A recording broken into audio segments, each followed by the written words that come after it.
roobkii ka da'ayay magaalada Muqdisho maalmihii u dambeeyay ayaa sababay fatahaad ay sameeyeen bulaacadaha ku yaala magaalada Muqdisho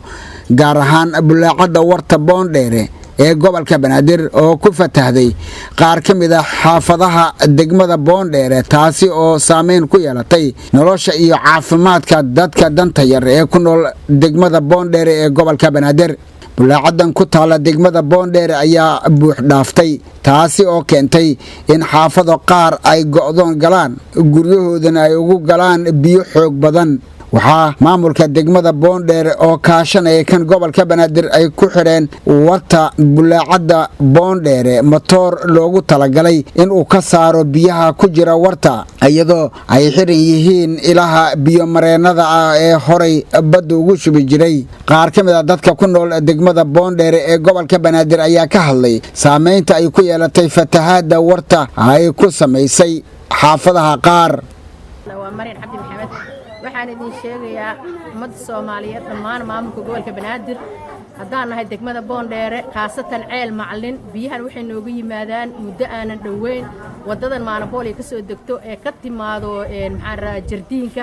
soo marta suuq bacaad biyo aanan cadadooda la qiyaasi karin booyad dhuuqi karin oo ilaahay xaalkeena og yahay go'doonaan nahay darbigan hadda aan ku taaganaha noo wada ah waayeelaa joogo carruura joogaan hadda meeshan xaalkeeda ilaahay yaa og waxaan rabnaa guryo badan waa naga dumeen dariska male waa laga wada qaxay gurigayga gadaashiisa ilaa 4 boos waa laga qaxay dhibaato weyn aan ku qabnaa Mustafa Maxamed Cali anigoo ah waxaan ka codsanayaa dawladda Soomaaliyeed oo walaalaheena inay leemiyaasha noo qurxiyaan biyaha wadada ay noo qaadaan waa ka shaqaysanahay anaga waxaan nagala qaadaa cashuur sababtoo cashuurta dila qaadan waxaa la rabaa leemiga nadiif meel walba nadiif noqoto leemiga lama mari ma karo biyaha iska gubay maxamed nuur waxaan deganaa warta sida banaam aflaasa warta Boondheere meesha oo banoonigu lagu dheelo degmada horteeda aflaasa biyo qashin ah dhex taagnay habeenkii xitaa biyana qaadaay wax naga soo gaaraay aan wax naga sameeyaan ugu joogno ilmaha duruufa naga heeso ilmaha kaneeco biyo aflaasa meela ka adnaan shukriga aad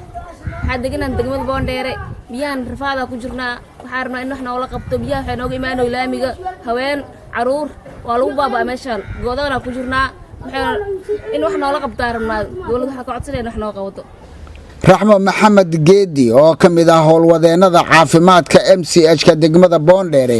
ayaa ka hadashay dhibaatooyinka dhinaca caafimaadka ee ka dhashay warta iyo sida ay u saameysay bulshada ku nool degmada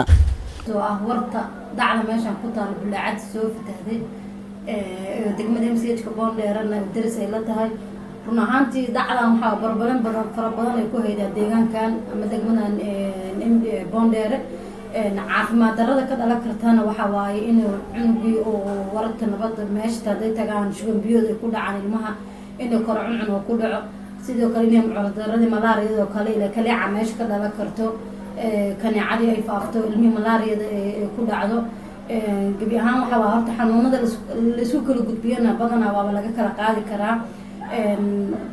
marka problemaas aad ku fara badan ayaa laga dhaxli karaa waxa dacda Boondheere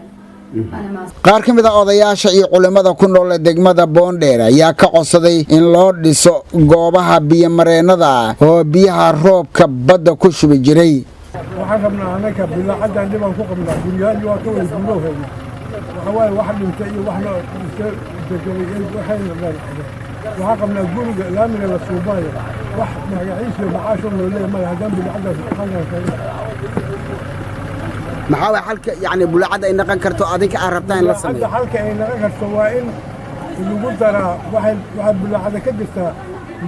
boraya bulaacada ka jira meel bulaacada biyo qaada oo badda ku shubaan hore ka jira waa in laga dabageeyaa safarada Talyaaniga waa in la dhaafiyaa bulaacadan ama warta biyo celinta degmada xarunta degmada horteeda ku taal dhibaatada aan ku qabno waxay tahay qashin ayaa buux dhaafiyay biyo fara badan way yimideen oo roobkan daadadkooda ayaa yimid dhibaato badan ayaan ku qabnaa waxaan rabnaa matoorka hadda yaal matooro kale in lagu caawiyo oo 24 saac lagu shaqeeyo sida hadda lagu shaqeeyo iyo gobolka Banaadir qaybta howlaha guud in ay noo soo diraan baabuur aad u wanaagsan oo tayo leh oo biyaha naga daabulo haddii aan saas la sameynin burbur maaliyadeed iyo burbur nafsi ah dhacayso waxaa kaloo dhici doona cudurrada faafa ayaa mataqaanaa halis loo yahay sida kaneecada amaba cudurrada cuncunka kalooraha ama shubanbiyoodka sida loo yaqaano marka